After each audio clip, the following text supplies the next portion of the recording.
नमस्कार किसान भाइयों बहनों, आप सभी का स्वागत आपके पसंदीदा कार्यक्रम कृषि दर्शन में। मैं हूं मुकुल शर्मा।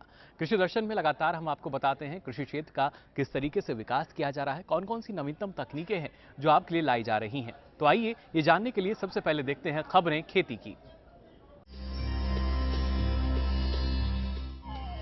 चौथी अंतर्राष्ट्रीय सस्य विज्ञान कांग्रेस का आयोजन।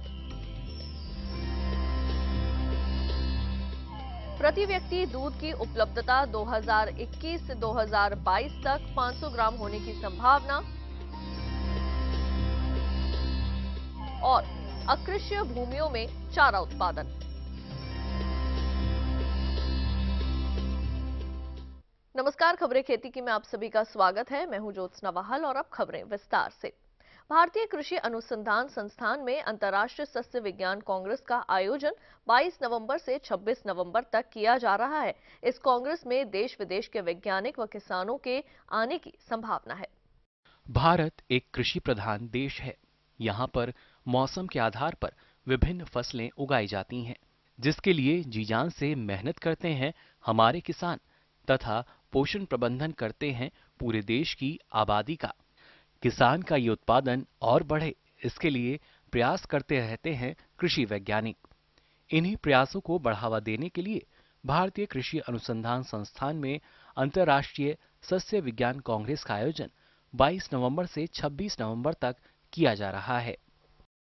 नेचुरल रिसोर्स मैनेजमेंट को अच्छा रखने के लिए अलग अलग लोगों के तजर्बे हैं, उनको एक प्लेटफार्म पे लेकर हमारे देश की जो समस्या हैं उनको उनके सामने एक्सपोज किया जाए और रल मिलकर एक डिस्कशन हो। और जो सक्सेस स्टोरीज दूसरे मुल्कों में हैं उनको कैसे हमारे देश में यूज़ करें, यही हमेशा हमारा पिछली जो 3 एग्रोनॉमी कांग्रेस हुई हैं इसका चिंतन हुआ। अभी जो 4th इंटरनेशनल एग्रोनॉमी कांग्रेस 22 से 26 नवंबर तक IRI के मेला ग्राउंड में आयोजन हो रही है, उसमें तकरीबन 1000 से ज़्यादा वैज्ञानिक लोग, कुछ प्रगतिशील किसान, कुछ प्राइवेट ऑर्गेनाइजेशंस के, कुछ NGOs, पॉलिसी वाले लोग, डेवलपमेंट डिपार्टमेंट्स वाले लोग, सभी मिलजुल कर इसमें भाग ले रहे हैं। 22 देशों से, बाहरले देशों से भी वैज्ञानिक आ रहे हैं।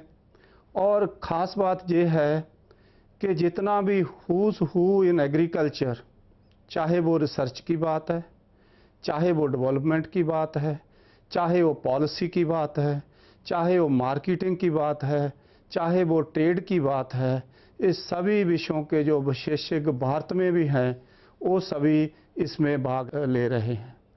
इस कांग्रेस में 11 संपोजिया होंगे, जिसमें खासकर पानी की समस्या को कैसे सॉल्व किया जाएगा आने वाले समय में, ज़मीन की सॉइल हेल्थ उसको कैसे मेंटेन किया जाएगा, जो हमारी कृषि है इसको क्लाइमेट के लिए कैसे रेजिलेंट किया जा सकेगा, कैसे डाइवर्सिफिकेशन इन एग्रीकल्चर लाई जा सकती है, खासकर जैसे दालों की कमी हो रही है, ऑयल सीड्स की कमी हो रही है, ऐसी फसलों को विविधीकरण के थ्रू हमारे सिस्टम्स में कैसे हम ला सकें।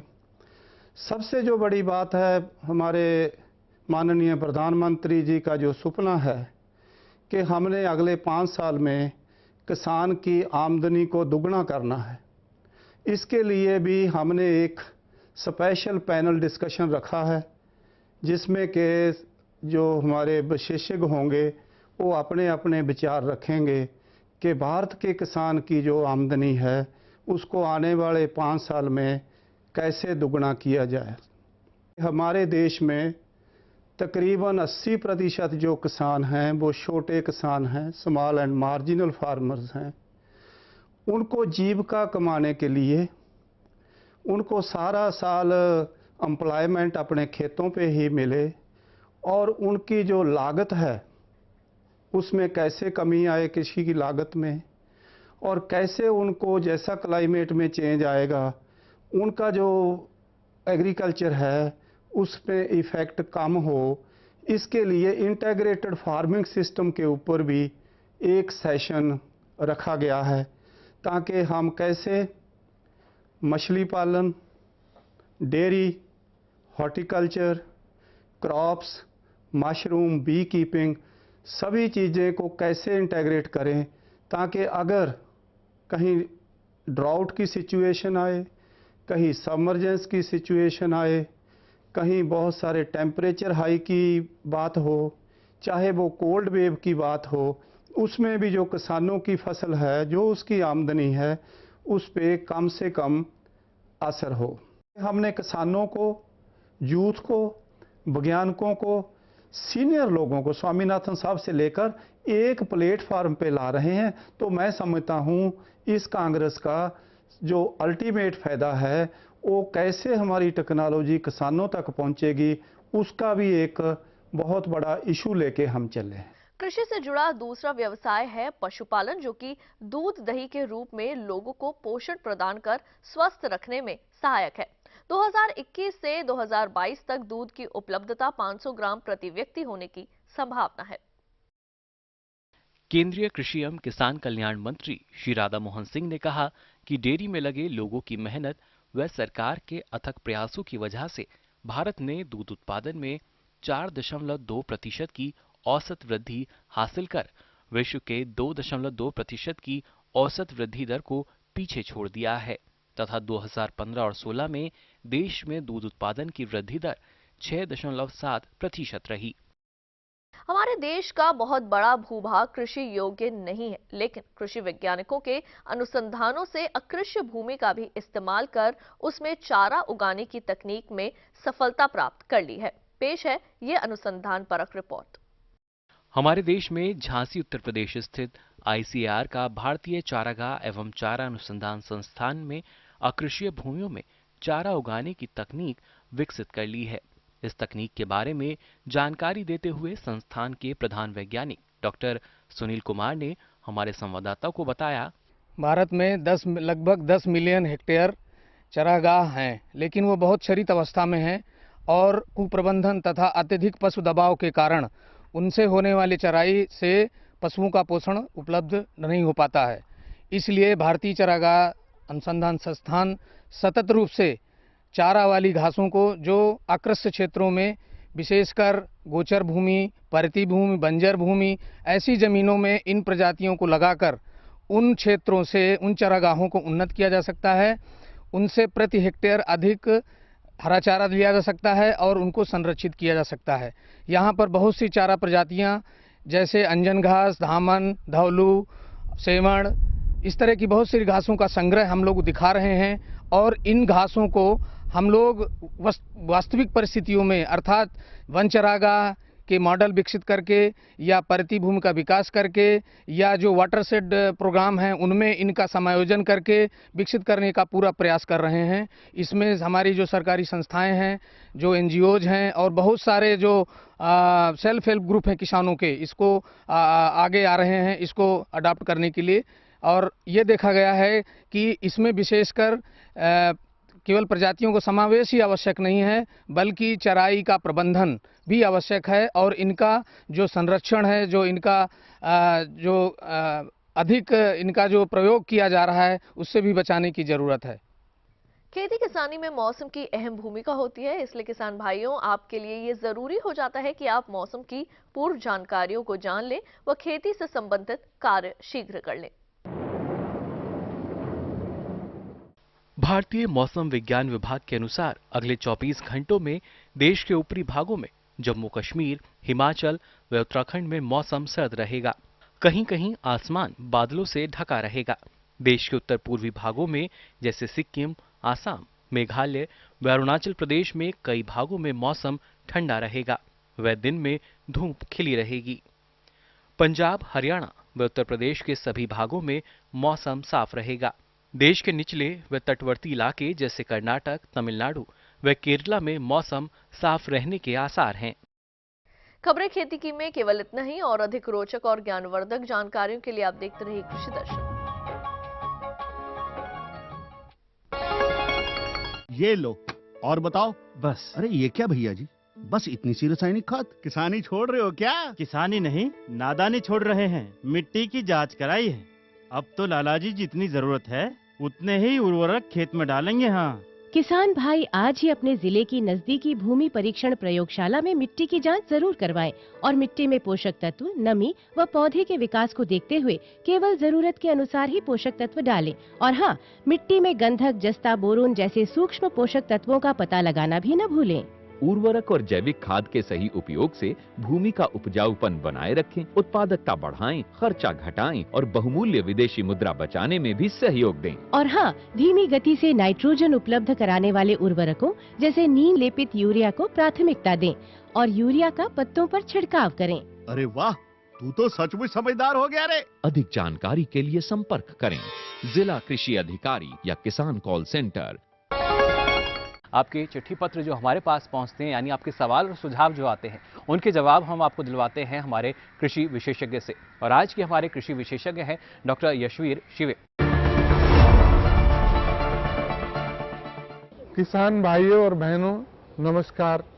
आज जो आपकी कुछ चिट्ठियां तथा ईमेल आए हैं, उनकी समस्याओं का समाधान तो मैं करूंगा ही, इसके साथ साथ हर एक चिट्ठी को मैं पढ़ूंगा भी।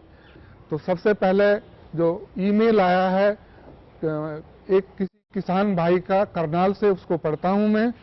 मेरे खेत में अभी धान पकाई पर है, इन्हें काटकर गेहूं लगाने की सोच रहा हूं। लिखते हैं श्री आनंद कुमार जी, हरियाणा करनाल से। हाँ आनंद कुमार जी, जो करनाल से लिख रहे हैं, आप गेहूं की खेती कर सकते हैं।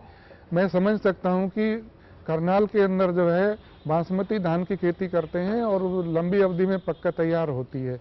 तो दो तरीके से आप जो है गेहूं की खेती कर सकते हैं।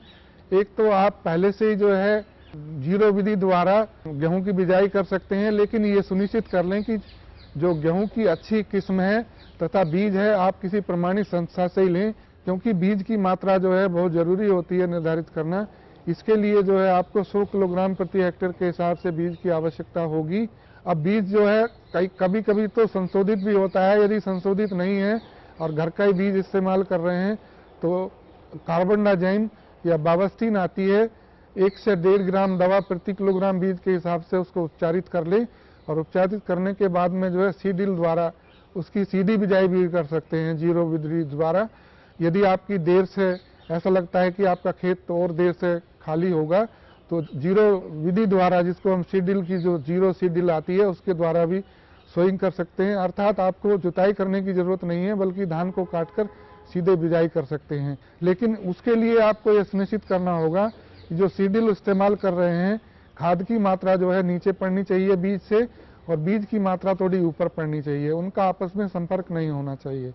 यदि ऐसा लग रहा है कि आपका खेत एकदम तुरंत खाली होने वाला है, तो आप जो है उसकी 2 बार जुताई करें, और जुताई करने के बाद में पलेवा करके फिर उसकी बिजाई करें, खेत को तैयार कर लें इस तरीके से। और खाद की मात्रा जो है आपको थोड़ा ज़्यादा ही डालनी होगी, अर्थात 140 से 50 किलोग्राम नाइट्रोजन प्रति हेक्टेयर के हिसाब से, 50 से 60 किलोग्राम फास्फोरस और 40 से 50 किलोग्राम जो है पोटाश की मात्रा। और यदि आपने पहली फसल में अर्थात धान में जिंक सल्फेट नहीं डाला है, तो उसमें भी जिंक सल्फेट डालेंगे आप 20 से 25 किलोग्राम प्रति हेक्टेयर के हिसाब से। नाइट्रोजन की जो 1/3 मात्रा, फास्फोरस की पूरी मात्रा, पोटाश की पूरी मात्रा तथा जिंक सल्फेट की पूरी मात्रा आप बिजाई के समय बखेर कर डाल सकते हैं और बिजाई कर सकते हैं। एक दूसरे किसान भाई की चिट्ठी मध्य प्रदेश से आई है और इन्होंने लिखा है कि मैं सचिन दुबे, गांव रायसेन, मध्य प्रदेश से गेहूं चने की मिश्रित खेती करना चाहता हूं और जैविक तरीके से इसकी खेती करना चाहता हूं। सचिन दुबे जी, मैं ये बताना चाहूँगा, क्योंकि आप जैविक खेती कर रहे हैं गेहूं चने की, तो इसके लिए जब आपको यूरिया वगैरह या किसी रासायनिक खाद का इस्तेमाल नहीं करना है, बल्कि पोषक तत्वों का प्रबंधन जो मैंने आपको गोबर की गली छड़ी खाद के द्वारा तथा राइजोबियम टीका और एजोटोबैक्टर रेजोस्पेरिलम का टीका बताया, उससे सही करना है। और इसके साथ साथ ये भी ध्यान रखना है कि बीज की मात्रा जो है सही होनी चाहिए। अर्थात देसी चना लगा रहे हैं तो 60 से 80 किलोग्राम प्रति हेक्टेयर के हिसाब से लगेगा मिश्रित खेती में, और यदि काबुली चना लगा रहे हैं तो 80 से 100 किलोग्राम प्रति हेक्टेयर के हिसाब से लगेगा। और गेहूं की मात्रा जो मैंने बताई है 100 किलोग्राम प्रति हेक्टेयर के हिसाब से बीज की मात्रा लगेगी, लेकिन इनको लाइनों में ही लगाना है। 3 लाइनें गेहूं की लगानी है, 1 लाइन जो है चने की लगानी है। तो उसके लिए आपको लाइन में बुआई करनी है गेहूं की भी और चने की भी। तो 3 लाइन जो है आपको गेहूं की लगानी है, 1 लाइन जो है आपको चने की लगानी है। तो इस तरीके से मिश्रित खेती कर सकते हैं। लेकिन जो खाद का प्रबंधन मैंने बताया आपको, गोबर की गली सड़ी खाद द्वारा ही डालें। इसके साथ साथ जो है कुछ जो हमारे कल्चर आते हैं, जैसे कि राइजोबियम का कल्चर जो है चने में लगाएं, जिसको हम टीका, राइजोबियम का टीका बोलते हैं। और इसके लिए जो है आप आधा लीटर पानी ले लें और उसमें 250 ग्राम जो है गुड़ घोल लें और उसको चाशनी बना लें, गर्म कर लें और 1 पैकेट लेकर राइजोबियम का उसको ठंडा करके उसमें मिलाएं। और जो आपका बीज है चने का, उसको उपचारित कर लें और उपचारित करने के लिए छाया में उपचारित करें, तभी उसकी बिजाई करें। और इसके साथ साथ गेहूं के बीज को भी आप एजोस्पाइरलम और एजोटोबैक्टर से उपचारित कर सकते हैं, क्योंकि ये दोनों ऐसे बैक्टीरिया हैं जो फ्री लिविंग हैं और गेहूं के अंदर जो है नाइट्रोजन को एकत्रित करते हैं वातावरण से। तो इसके भी लिए आपको आधा लीटर पानी लें और आधा लीटर पानी लेकर उसमें जो 250 ग्राम गुड़ घोल लें और उसकी चाशनी बना लें। जब चाशनी ठंडी हो जाए, एजोस्पाइरलम और एजोटोबैक्टर का आप टीका लेकर उसको मिश्रित कर लें और मिश्रित करने के बाद में उसको जो है छाया के अंदर बीज को उपचारित करें। ये जो मैंने मात्रा बताई है आपको एजोस्पाइरलम और एजोटोबैक्टर की, ये 100 किलोग्राम बीज को अर्थात 1 हेक्टेयर में बिजाई करने के लिए पर्याप्त होता है। तो इस तरीके से जो है आपको मिश्रित खेती करने से बहुत अच्छा लाभ होगा। और इसका बहुत ज़्यादा स्कोप भी है मध्य प्रदेश के अंदर, क्योंकि बहुत सबसे ज़्यादा जो क्षेत्रफल है ऑर्गेनिक फार्मिंग में वो मध्य प्रदेश के अंदर ही है और एक अच्छी पैदावार मिलेगी और अच्छा ही आपको मुनाफा प्राप्त होगा। अगली चिट्ठी आई है ग्राम फुलडारा से और लिखने वाले हैं यूपी से हरि किशन जी, और ये लिख रहे हैं कि जी मैं जौ की खेती करना चाहता हूँ, क्या कुछ खेती को करने के लिए कैसे खेत की तैयारी करनी है, खाद का प्रबंधन करना है ताकि मुझे जो एक अच्छी पैदावार मिल सके। आपने फुलडारा गांव से लिखा है और उत्तर प्रदेश में आता है, तो जौ की खेती आप कर सकते हैं। और सबसे पहले जो है खेत की तैयारी के बारे में जैसे आपने पूछा है, खेत की तैयारी के लिए जो है या तो आपने पलेवा कर दिया होगा, यदि पलेवा नहीं किया तो तुरंत पलेवा कर दें। और पलेवा करने के बाद में 2 से 3 बार जो जुताई करें, 2 बार जो हैरो से, 1 बार कल्टीवेटर से पाटा लगाकर समतल कर लें और फिर उसकी बिजाई करें। लेकिन बिजाई करने से पहले आप एक बीज जो है अच्छी प्रमाणित संस्था से प्राप्त करें, जैसे कि आप कोऑपरेटिव सोसाइटी से कर सकते हैं, कृषि विज्ञान केंद्र से कर सकते हैं। और कुछ संतुलित किस्में हैं आपके क्षेत्र के लिए, उन्हें ही चुनें। और उन किस्मों में जो मैं किस्में बताना चाहूँगा, किस्में इस प्रकार से हैं: NDB 1173, RD 2592, RD 2052, RD 2552, RD 2503, RD 2535, GWR 28, BH 393, K 409, प्रीति इत्यादि किस्में हैं। इनमें से किसी भी किस्म को चुन लें और बीज की मात्रा जो है आपको प्रति हेक्टेयर के हिसाब से 100 किलोग्राम लेनी है। यदि बीज उपचारित नहीं है तो उसको जो है बावस्टीन से उपचारित कर लें। 1 से 1.5 ग्राम जो दवा है प्रति किलोग्राम बीज के हिसाब से उपचारित करके और उसको लाइनों में लगाएं। और बुझाई की विधि जो है, या तो आप हल्के पीछे खूड में बो सकते हैं या सीडिल के द्वारा बो सकते हैं। अब आती है खाद की मात्रा। खाद जो है जौ के अंदर 60 से 80 किलोग्राम प्रति हेक्टेयर के हिसाब से नाइट्रोजन और 40 से 50 किलोग्राम फास्फोरस और 30 से 40 किलोग्राम पोटास और जिंक भी जो है 20 से 25 किलोग्राम प्रति हेक्टेयर के हिसाब से डालें। और इनको डालने का सही समय ये है कि बिजाई से पहले आप जो है फास्फोरस की पूरी मात्रा, पोटास की पूरी मात्रा, जिंक सल्फेट की पूरी मात्रा तथा नाइट्रोजन की 1/3 मात्रा जो मैंने बताई है उसको बिजाई से पहले डाल के मिट्टी में मिला दें और तब बिजाई करें। अगली चिट्ठी पंजाब से आई है और लिखने वाले हैं श्री जितेंद्र सिंह जी, और ये लिखते हैं कि गन्ना काटने के बाद मैं मसूर या मटर की खेती करना चाहता हूँ, क्या अभी लगा सकता हूँ? जितेंद्र सिंह जी, मैं ये बताना चाहूँगा कि आप गन्ना काटने के बाद में मसूर तथा मटर दोनों की खेती बड़े सफलतापूर्वक और वैज्ञानिक ढंग से अभी कर सकते हैं, लेकिन आपको कुछ बातों का ध्यान रखना है।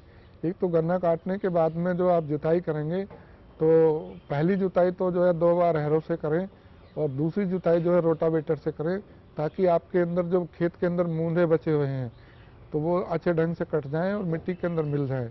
और इस तरीके से जो खेत की तैयारी करके और मटर को या मसूर को लाइनों में लगाना चाहिए। उसकी बीज की मात्रा जो है 30 से 35 किलोग्राम प्रति हेक्टेयर के हिसाब से होती है और मटर की जो है उसकी मात्रा जो है करीब 70 से 80 किलोग्राम प्रति हेक्टेयर के हिसाब से लगती है। इसको जो है आप सीडील द्वारा भी बुआई कर सकते हैं या हल के पीछे भी बुआई कर सकते हैं। अब बात यह है कि खाद का प्रबंधन कैसे करना है। तो खाद का प्रबंधन करने के लिए दोनों, क्योंकि दाल वाली फसलें हैं, नाइट्रोजन की मात्रा 20 से 25 किलोग्राम प्रति हेक्टेयर पर्याप्त होती है, लेकिन जो फास्फोरस है उसकी मात्रा 50 से 60 किलोग्राम दोनों फसलों के लिए और पोटास की मात्रा 40 से 50 किलोग्राम। और इन दोनों मात्राओं को जो है आप बिजाई से पहले खेत में डाल दें। और इसके साथ साथ जो है जो मसूर तथा मटर है, इन दोनों का बीज पर राइजोबियम का टीका भी लगाना जरूरी होता है। तो इस तरीके से जो है आपको जो वातावरण से नाइट्रोजन इकट्ठा करने वाले जीवाणु हैं वो एक्टिव हो जाते हैं और वो मसूर तथा मटर के अंदर जो है नाइट्रोजन जो रिक्वायरमेंट होती है उसको पूर्ति करते हैं। तो इस तरीके से एक सफलतापूर्वक आप गन्ना काटने के बाद में मसूर तथा मटर की खेती कर सकते हैं। अगली चिट्ठी आई है मेरठ उत्तर प्रदेश से और छज्जीपुर विलेज से लिखने वाले हैं श्री लखन लाल जी। ये लिखते हैं कि हरे चारे के लिए क्या लगाऊं ताकि बरसिम के बाद पशुओं के लिए हरा चारा मिलता रहे। इसके लिए जई या रिजका लगाने की सिफारिश करते हैं हम, क्योंकि जई और जो रिजका है ये जो हमको थोड़ा गर्मी के मौसम में भी हरा चारा देते हैं और इसके लिए अभी समय आने वाला है, बस आप लगा सकते हैं। जई तो चल रहा है, समय लगा सकते हैं। जई के तो 2-3 कटाई कर सकते हैं आप। तो इस तरीके से जई को लगाने के लिए जो भी वैरायटी आपके क्षेत्र के लिए संतुलित है उसका चुनाव करें और बीज की मात्रा जो है प्रति हेक्टेयर के हिसाब से वो 60 से 80 किलोग्राम प्रति हेक्टेयर पर्याप्त होती है। और इसके साथ साथ रिजके की जो मात्रा है वो तो 5 से 6 किलोग्राम प्रति हेक्टेयर के हिसाब से पर्याप्त होती है। इनको जो है आप बिजाई करने के लिए सुनिश्चित कर लें कि पलेवा करके ही बिजाई करें और जई की जो बिजाई लाइनों में करें। रिजके को जो है आप बखेर कर और पानी भर लें और फिर जो है गाज चला दें, हल्की सी झांबा वगैरह बोलते हैं जिसको हम, अर्थात किसी पेड़ का कुछ टहनी वगैरह काट कर उसको चला दें ताकि हल्की सी मिट्टी में वो मिल जाए। तो इस तरीके से जो है आप जई तथा रिजके की खेती कर सकते हैं। अगली चिट्ठी आई है राजस्थान से और लिखने वाले हैं लल्लू प्रसाद जी, झुंझुनू डिस्ट्रिक्ट से। और वो लिखते हैं कि मैंने सरसों की फसल लगा रखी है, लगभग 30 दिन की हो गई है और मैं क्या शस्य क्रियाएं करूं ताकि मुझे भरपूर उत्पादन सरसों की फसल से मिल सके। इस समय जो है सबसे पहले आप जो भी अधिक पौधे हैं उन्हें निकाल दें और कमज़ोर पौधे हैं उन्हें निकाल दें। थिनिंग की क्रिया कहते हैं हम इसको, तो उसको करें।